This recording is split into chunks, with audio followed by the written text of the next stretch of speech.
Syntrade 2 had some trance sequences as well around the bonfire, and we used some of the tricks that we'd done in the first episode. But what I did want to talk about was the fabulous editing. I think the quick cutting, there's some shots in there that are probably 8 frames long if you sit down and analyse it frame by frame. And I think Rob Field cut that episode and did just a beautiful job. We used some of the same things, crash zooming.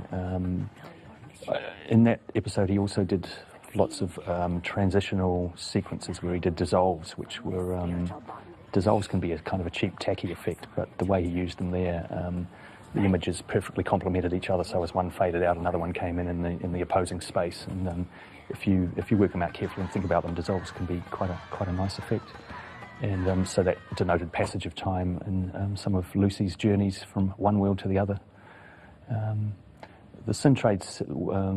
The two Syntrade episodes were pretty complicated plot-wise because it was moving between different worlds, between spiritual worlds and real worlds. And I must admit, even having read the script 3 or 4 times and shot the 2 episodes and watched them 2 or 3 times, I'm still on occasion scratching my head going, where are we now? What's going on? How does she fit here? What's working there? But I believe that they're pretty popular episodes with the fans. Your question was, if a co-star doesn't appear in an episode, do they get paid? If you are a principal actor, unfortunately, yes. Unfortunately for me, of course. Unfortunate for them. But yeah, no. If you're a contractual actor, you get paid for every episode that we produce, whether you're in it or not. So, I think Renee was lying on a beach in Barbados, probably laughing at us at that point between the. Talking about the Syntrades, isn't it? Yeah, that's right. That was probably a pretty grueling shoot. Very much those so. 2-parters that we did. I remember asking Rob, since I wasn't going to be in the 2 episodes, if I could shadow T.J. Scott, who specifically is a very visual director. He knows how to play with the camera and keep the camera alive as a character. So I just asked Rob if I could spend every day on set, and except for when you guys went to the mountains in the snow. It's like, oh, that's too much.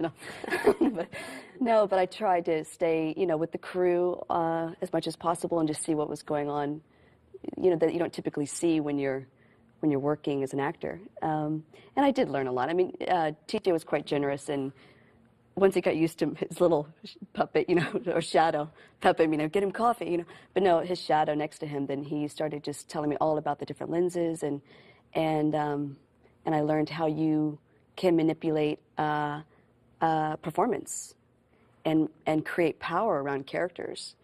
You know what I mean? Mm-hmm. And I just found that really interesting. And then, of course, I had to completely throw that away going back to acting because it just took me out of working with Lucy, if I'm thinking of directing and stuff like that. But yeah, that's why I asked if I could work with TJ. It was a great opportunity all around. Now, Aventures in the Syntrade, of the multi-part collaborations that Rob and I did, that was by far the most difficult one to work out. It was very challenging. Rob had some wonderfully ambitious ideas it was just really hard to get there in the final draft. And as opposed to the debt, I mean, not that writing the debts was easy, it was very difficult also, but I was so into the debts, and the Syntrade was very challenging to find the same access because I think a lot of it was my problem because I was so into the Asian movies, into the Asian mysticism, so bringing Lao Tzu into the debt was really exciting for me. Whereas one of the things that one of the comparative religious studies that Rob wanted to do, because that's one of the themes in Xena. Of course, we did many different religions. Yes, we did. Well, the one for this one was shamanism. And I found it difficult to access that. And so it was a really hard one for me, so I suffered too. Well, I tell you, and after watching the Syntrades or actually seeing the scripts, I was wondering that you probably got to that point through either a lot of drinking or rampant drug use or something like that.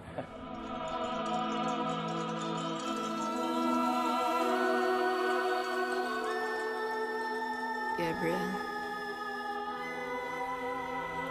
you're the best thing in my life. I love you, Xena.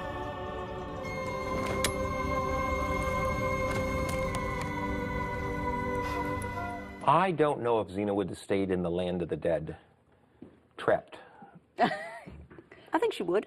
Do you? I think Xena would have stayed in the land of the dead. Yeah. She couldn't bring Gabrielle back. Good answer. Mind you, it was a bit cold there, wasn't it? Yeah. Well, they was on the couldn't top of cross that over. mountain. Yeah. Top. It was a little cold. It was in the snow.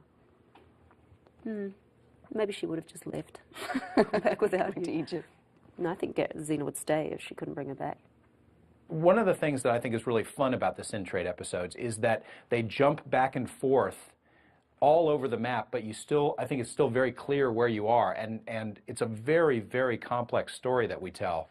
I think it actually worked really well for such a complicated. It's probably the most complicated. I've had story people tell me, and I'm always surprised that that's one of their favorite ones. You know, like what was that began? Which season did that begin? The fifth, the fourth season. Yeah, no, I certainly. I heard that, and I always said, but what about the debt? Because the debt's my favorite. It's mine too. Yeah, the debts are my favorite.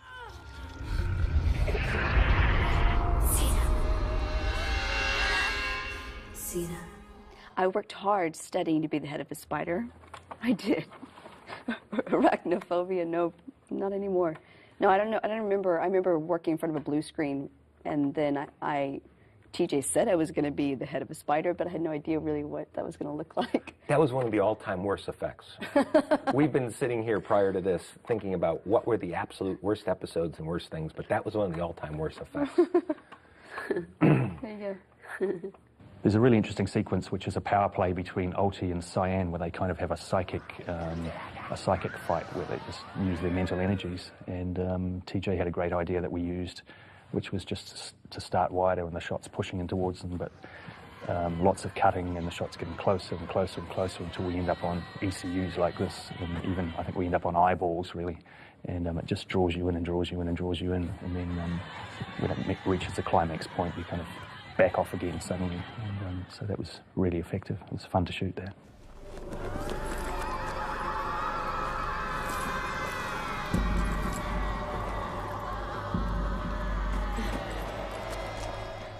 She didn't have the same pull on Xena's heartstrings. There was no guilt. There was nothing to get over in the past. So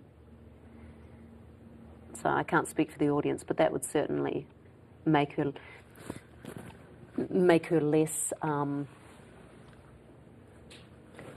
Yeah, the connection, the emotional connection between them wasn't so strong.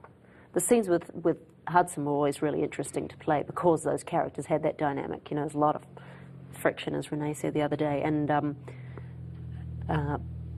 but I agree that Ulti's powers were so psychologically damaging. She could, you learned a lot every time she put her hands on you, and that would take the episode places that nobody ever thought possible.